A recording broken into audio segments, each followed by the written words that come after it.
زموږ له هوایي ډګره زموږ خپله الوتکه الوزي 10 کیلومتره هاخوا پر خپل یوه کلي باندې بمونه غورځوي. خپل بمبار ته د وطن دفاع وایي. د مالیې مخکینی وزیر حضرت عمر ضیاء خیلوال نوموړی نن د افغانستان ژغورنې غورځنګ په نوم نوی ګوند اعلان کړ. د هغه په خبره ګوند به یې د سولې طرف وي.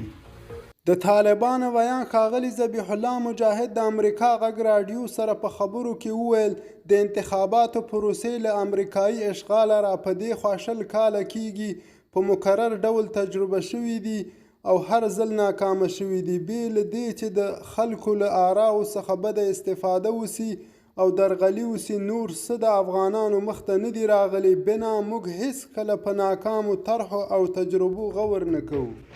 نن په کابل کې د لیلامیو په یو سرای کې پراخه اورلګېدنه رامنځته شوې.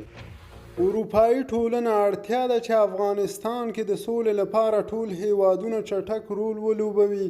د افغانستان لپاره د اروپایي ټولنې ځانګړی استازی وان برنت ویلي اړتیا ده چې په افغانستان کې د سولې لپاره ټول هیوادونه چټک رول ولوبوي. د اخوان المسلمین له وجوده د ترکیې ډیپلوماتیکه ګټه په مصر کې د محمد مرسي په مشرۍ اخوان المسلمین د حکومت له ړنګېدو وروسته ترکیه هغه هیواد و چې د اخوان المسلمین مشرانو ته د پناه ورکولو لپاره سینه وډبوله.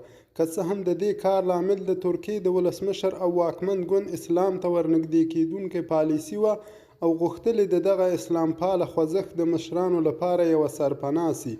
خو دویم لامل په مصر کې د حسن مبارک له حکومت سره د ترکیې پیکه اړیکې هم وې.